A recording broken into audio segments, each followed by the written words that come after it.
Hello, this is Matt Cannon with my thoughts of the day out here in nature, just enjoying the scene. I want to talk today very briefly about a couple things that have been on my mind, and I think can be very beneficial. I know it's helped me out tremendously making sense of a few things, but I think it could help you as well.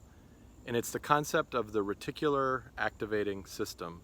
The reticular activating system. The reticular activating system, also known as RAS or RAS for short, is an amazing function that is built in our brains.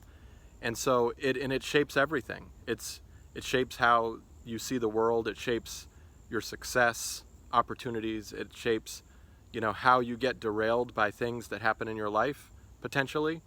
And I want to say just a brief quote from David Allen. And David Allen is the guy who did the Get Things Done GTD system. If you don't know much about him, you really should check him out. And his whole concept is the brain is meant to do things a certain way.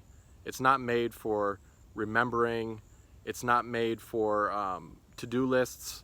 It's not made for managing relationships. In a lot of sense, you got to kind of put that out there in a system that you do instead of trying to keep it all in your head and keep up with it. And so he said this, he said, just like a computer, your brain has a search function, but it's even more phenomenal than a computer's. It seems to be programmed by what we focus on, and more primarily on what we identify with.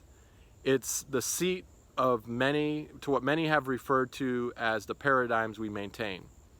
And so when you think of it, like if you look at Google and their search algorithms, you're finding stuff, your brain is really a pattern recognition machine. So it's recognizing patterns, and that's what it's basing its operations on. So like a computer, it has a search function, and the algorithms of your search mechanism in your brain are defined by this thing called the reticular activating system. The reticular activating system. And this system is like it's what you see, and it's what you focus on. So if your reticular activating system is primed, and most of us are primed to see the negative, to see what could go wrong, to see thought processes and something we've seen in the past, so we automatically define, like, because this has always went wrong, or we know of one situation where this has went wrong, we automatically think everything's going to go wrong. Where on the flip side, if you again, using the concept of inversion, you flip things and you recognize that what you focus on really will define what you see. And really, another quote from George Orwell, 1984, was, reality is never there. It's what we see and what we believe. And when you think of that, it puts it into perspective tremendously. It's kind of one of those things where if you don't pay attention to it, you can miss it. And what Orwell said is reality exists in the human mind and nowhere else, and that's from 1984. So many of us, want to change our reality. We want to change our situation. Maybe you're dealing with something and you want to make it better.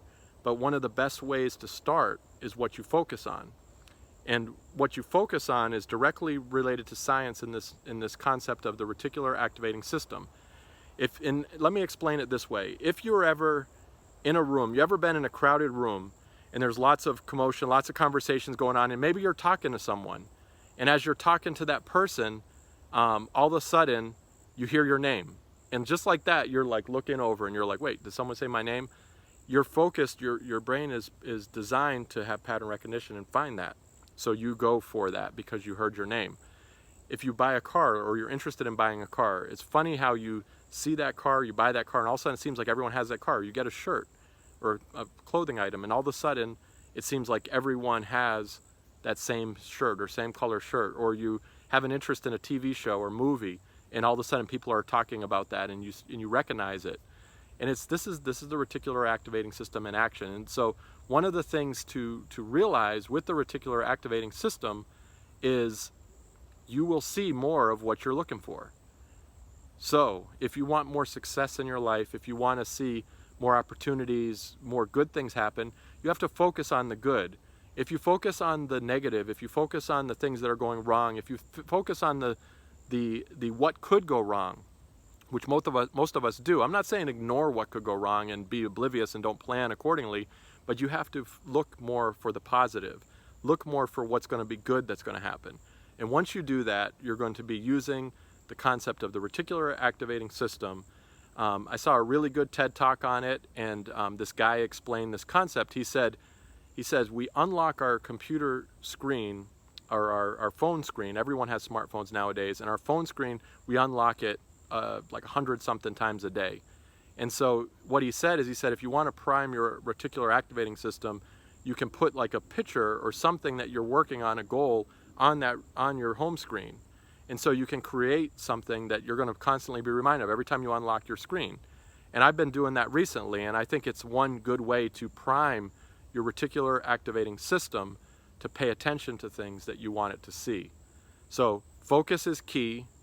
Be careful what you focus on, because what you focus on, because of the way your brain is designed, is what you're going to see.